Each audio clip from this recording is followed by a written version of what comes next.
السلام عليكم ورحمة الله وبركاته. وعليكم الحمد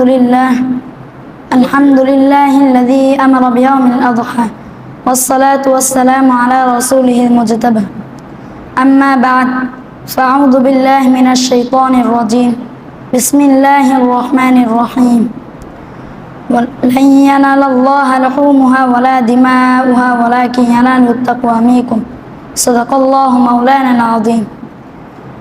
অধ্যকান হাজী আব্দুল কাদির হাফিজিয়া ইসলামিয়া বহুমুখী শিক্ষালয় কর্তৃক আয়োজিত কোরবানি উপলক্ষে ইসলামী সাংস্কৃতিক অনুষ্ঠানে উপস্থিত মোহতারাম আসাদিজা, শ্রদ্ধেয় মেহমানগণ ও আমার প্রাণপ্রিয় ছাত্র ভাইরা, সবাইকে জানাই আন্তরিক মোবারকবাদ ও অভিনন্দন।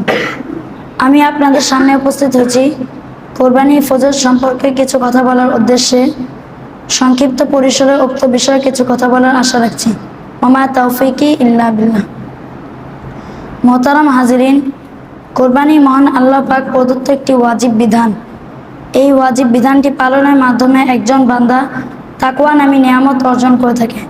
এই ব্যাপারে বর্ণিত সূরা হজের 37 নং আয়াত, ওয়ালাকিন ইয়ানালুহুত তাকওয়া মিনকুম, যেমনইভাবে কোরবানি গুরুত্ব বোঝায় তেমনইভাবে কোরবানি ফজিলতের উপরেও দালালত করে। কেননা তাকওয়া অর্জন হওয়া একজন মুমিন বান্দার জন্য ফজিলতপূর্ণ একটি বিষয়, যা তাকে জান্নাতের সুসংবাদ প্রাপ্তদের কাতারে শামিল করে। সম্মানিত উপস্থিতি, ইসলামী শরিয়াতে কোরবানি ফজিলত অপরিসীম। এই ব্যাপারে বর্ণিত তিরমিজি শরীফের 1493 নং হাদিস, নবীজি সাল্লাল্লাহু আলাইহি সাল্লাম বলেন, কোরবানির দিন সমূহ অর্থাৎ জিলহজ মাসের 10, 11 ও 12 তারিখে আল্লাহ পাকের পছন্দনীয় ইবাদত হলো কোরবানি। এবং কিয়ামতের দিন কোরবানির দাতা কোরবানিকৃত পশুর শিং, খুর ও পশম নিয়ে উপস্থিত হইবে এবং কোরবানি পশুর রক্ত মাটিতে পড়ার পূর্বেই তা আল্লাহ তাআলার নিকট কবুল হয়ে যায়। সুতরাং তোমরা সন্তুষ্টি চিত্তে কোরবানি করো।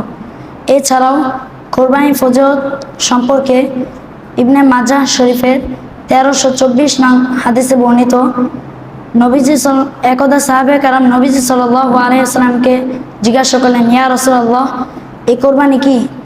উত্তর, নবীজি সাল্লাল্লাহু আলাইহি ওয়াসাল্লাম বলেন, এটা তোমাদের পিতা হযরত ইব্রাহিম আলাইহিস সালামের সুন্নাহ। তারা আবার জিজ্ঞাসা করলেন, ইয়া রাসূলুল্লাহ, এতে আমাদের কি লাভ হবে?